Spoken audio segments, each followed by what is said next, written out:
నమస్తే, మీ పేరు? శైలజ. ఏం చేస్తారు? House wife. ఎక్కడండి? సెంట్రల్ నియోజకవర్గం, విజయవాడ. మరి మొన్న జరిగిన సంఘటన, బోండా ఉమామహేశ్వరరావు గారు వైసీపీ నాయకులు స్థానికంగా చేస్తున్న నిరాహార దీక్షని కావాలని ఒక రౌడీ మోకతో ఈ విధంగా చేశారని చెప్పి వైసీపీ నాయకులు మాట్లాడుతాను. మేము శాంతియుతంగా చేసుకుంటుంటే ఉమామహేశ్వరరావు తన గోండాలతో రౌడీలతో వచ్చి మా మీద అన్యాయంగా మా టెంట్లు పడేయటం కానీ కోడిగుడ్లు ఇవ్వడం కానీ చేశారని చెప్పి మాట్లాడుతున్నారు. అసలు దాని మీద మీ ఒపీనియన్ ఏంటి? అసలు బోండా ఉమామహేశ్వరరావు గారు అన్ని అందటోళ్ళు అయితే ఎవరు లేరండి. అసలు ఏ రకంగా గూండాలు రౌడీలు అంటారు? ఆ వైసీపీ పార్టీ వాళ్ళకంటే రౌడీలు గూండాలు ఉన్నారా? వాళ్ళకన్నా పెద్ద అసలు గుండాయిజం, రౌడీయిజం, హత్యలు, రాజకీయాలు, కుట్రలు, కుతంత్రాలు వాళ్ళని చూసి నేర్చుకోవాలి. కానీ అసలు మన గురించి మాట్లాడే అర్హత వాళ్ళకి ఏమాత్రం లేదండి. అసలు ఎక్కడండి ర్యాలీ అది ధర్నాలు చేసుకునేది? ధర్నా చౌక్ అనేది ఉంది కదా, ఏంటి 4 రోడ్ల దగ్గర ప్రజలకి మనుషులకి అందరికీ సమస్కరంగా ట్రాఫిక్కి ఇబ్బందిగా అట్లాంటి చోట చేసేది. అయినా అసలు ఎలాంటి చోట ధర్నా చౌక్ ఉంది, అక్కడ వెళ్ళి ఏదైనా మాట్లాడుకొని ఏదైనా చేయమనండి. ఇప్పుడు మెగా డిఎస్సి గురించి ఏం తెలుసు అని మాట్లాడతారు? ఏదైనా ఉంటే కోర్టులో మాట్లాడుకోవాలి, తేల్చుకోవాలి, అలాంటి వ్యవహారాలు చేసుకోవాలి. కానీ పబ్లిక్కి ఇబ్బంది కలిగించే ఇదిలో చేసుకోవాలా? మళ్ళీ పైపెచ్చు మేము ప్రశ్నించినందుకు గుండా రాజకీయాలు అని ఇదొక పేరా? వాళ్ళకన్నా గుండా రాజకీయాలు ఎవరికి తెలియదండి. లేనిపోయిన ఆరోపణలు బోండా అవమానం మీద వేయడం తప్ప వాళ్ళకి పని పాట లేదు. అసలు ఏదో ఒకటి ఇప్పుడు ఎలక్షన్ వస్తున్నాయి, ఏదో ఒకటి ముందు జనాల్లో కనపడాలి, ఏదో ఒక విషయాన్ని పట్టుకుని హైలైట్ చేయాలి. మరి ఇన్ని రోజులు రానోడు ఇవాళ వచ్చి దేవినేని అవినేష్ అని, మల్లాది విష్ణు అని, వీళ్ళేంటి వెల్లంపల్లి శ్రీనివాస్, అసలు వీళ్ళకేం పని? వాళ్ళు ఎక్కడో పశ్చిమ నియోజకవర్గము, అసలు ఇక్కడికి వచ్చి ధర్నాలు చేసి నిరాహార దీక్షలు చేసి, ధర్నా చౌక్లో ఉంచింది నిరాహార దీక్షలు చేసుకోవడానికి. రోడ్ల మీద ఎక్కడ పడితే అక్కడ ఖాళీగా ఉన్నాయి, బస్ షెల్టర్ ఖాళీగా ఉందని టెంట్లు వేసి కూర్చొని ఇష్టం వచ్చినట్టు రాజకీయ నాయకుల గురించి, మా లోకేష్ గారి గురించి వాళ్ళు ఇష్టం వచ్చినట్టు మాట్లాడితే చూసేది ప్రజలు అన్నీ చూస్తున్నారు, ఎవరు ఏం చేస్తున్నారు అనేది.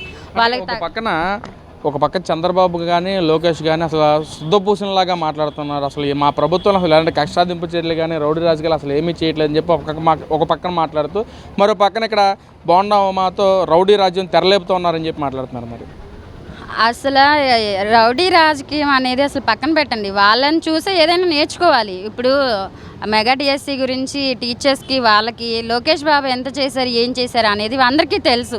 వీళ్ళేంటి ఆ విషయాన్ని పట్టుకొని పెద్ద హైలైట్ చేసి ఏదో చేసేయాలి, ఏదో సాధించాలి, ఏదో పొడి చేయాలి, జనాలు మమ్మల్ని గుర్తిస్తారని రోడ్డు మీదకి రావడం, నిరాహార దీక్షలు చేయడం తప్ప దేనికి పనికిరాని గొడవలు ఇవి. అంతేగాని వాళ్ళకు మించి శవరాజకీయాలు చేయడం, గుండాయిజం చేయడం అవన్నీ ఎందుకు? మా మహిళా నాయకురాలు, మహిళా కార్యకర్తలు ఈ విషయం మీద ప్రశ్నించడానికి వెళ్తే కూడా చెప్పులతో దాడి చేయడం, గుండెల్లో కొట్టడం, ఆడోళ్ళని చూడకుండా ఎక్కడ పడితే అక్కడ చేతులు వేయడం, నానా హింసలు చేసి ఆ ధర్నాలో మేమే చూసిన వాళ్ళు ఉన్నామండి. నానా అరాచకాలు చేశారు. వాళ్ళకన్నా కుట్రాలు, రౌడీజాలు మా టీడీపీకి అయితే చేయడం తెలీదు. వాళ్ళని చూసే ఎవరైనా నేర్చుకుంటారు. నమస్తే అండి. ఇక్కడ చంద్రబాబు నాయుడు, లోకేష్ పక్కనేమో అసలు మా ప్రభుత్వంలో ఎలాంటి కక్షాదింపు చర్యలు చేపడతలేదు, శాంతియుతంగానే ప్రభుత్వ పనితీరు ఉందని చెప్పి మాట్లాడుతున్నారు. మరో పక్కన ఇక్కడ బోండా ఉమామహేశ్వరరావు గారితో ఒక రాక్షస పాలన, రౌడీ పాలన, అసలు రౌడీజం అంటేనే బోండా ఉమా, అలాంటి వాడితో ఈ రోజున రౌడీజం చేస్తూ ఉన్నారని చెప్పి వైసీపీ నాయకులు మాట్లాడుతున్నారు. మరి ఏం చెప్తారు అసలు దాని గురించి మీరు? ఇప్పుడు వైసీపీ వాళ్ళకి ఏం అర్థం కావట్లేదు.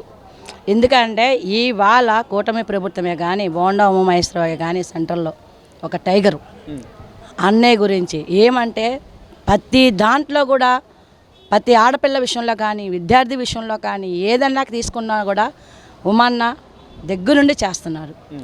అది చూసి ఓర్వలేని కుక్కలు కొన్ని ఏం చేస్తున్నాయంటే ఏం చేయాలో తెలియక రోడ్లు ఎక్కుతున్నాయి. రోడ్లు ఎక్కేది కాకోకుండా ప్రతి ఒక్క కార్యకర్త మీద పిచ్చుకొక్కలాగా ఇరుసుపడుతున్నారు. ఆడపిల్లల మీద అయితే నిజంగా చెప్పాలని ఎక్కడ పడితే అక్కడ చేతులేసి ఎక్కడ పడితే అక్కడ ముట్టుకొని నాకు రభస చేశారు. అది మీకు బాగుందా? అది మీకు పద్ధతేనా? మళ్ళీ రౌడీజం అంటున్నారు. మీరు చేసిన రౌడీజం ఏంటి? మీరు పెట్టిన మీ రౌడీజం ఏంటి? మీరు ఏ విధంగా మరి ఏమనుకొని మీరు రౌడీజం చేశారు ప్రజల మీద? మీరు ఏమనుకొని ఆడవాళ్ళ మీద రౌడీజం చేశారు? మీరు కట్టు మనుషులైతే, మీరు కట్టు పరిపాలన అయితే, మీరు చేసేవాళ్ళైతే మరి నిజాయితీగా మీకంటూ ప్రజలకు అందరికీ కలిపి ఒక ధర్నా చౌక్ అని ఒకటి ఇచ్చారు, వెళ్ళి అక్కడ చేసుకోవచ్చుగా. మళ్ళీ ప్రజల్ని ఇబ్బంది పెట్టడానికి కాకపోతేనే చెయ్యాలనే చేశారు మీరు ఇవన్నీ. ఇవాళ రోజు మా సెంట్రల్ నియోజకవర్గం బోండామన్నని బయటికి లాగాలని మీరు ఎంత ప్రయత్నించినా కూడా ఆ అన్నయ్య ఎడంకాలు చిటికనేలు మీద ఉంటుంది చూసారా ఎంటుక, అది కూడా మీరు లాగలేరు పీకలేరు. నిజాయితీగా వచ్చి మా అన్నయ్య చూసారా ప్రజల్లో వచ్చి నిల్చున్నారు. అది ఉమ్మా అన్న టైగర్ అంటే. వైసీపీ నాయకులంతా శాంతియుతంగా చేస్తూ ఉంటే ఇక్కడ రౌడీ రాజ్యం చేస్తూ రౌడీయిజంగా మాట్లాడుతూ ఒక రౌడీలాగా వ్యవహరించాడు.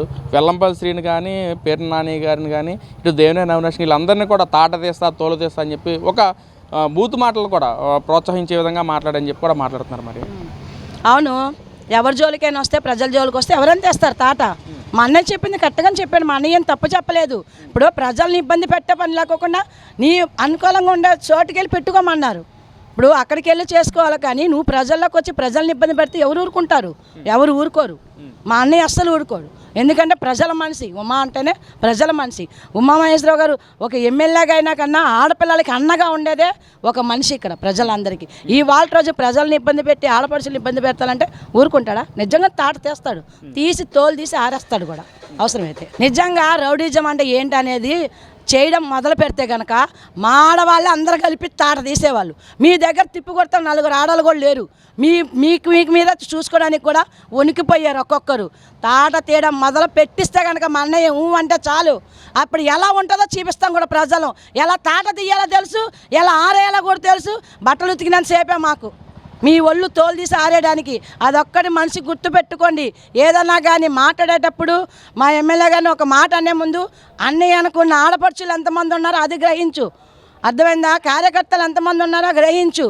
తోబుట్లు ఒక్కరు చాలు, ఎవరు అవసరం మీ తాడు తీయడానికి. మేము అది గుర్తుపెట్టుకొని మాట్లాడే ముందు పదే మాట్లాడే ముందు 1-4 సార్లు ఆలోచించి నరలేని నాన్నక ఏది మాట్లాడుతుందో దానికి అద్దులో పెట్టుకొని మాట్లాడితే బాగుంటుంది.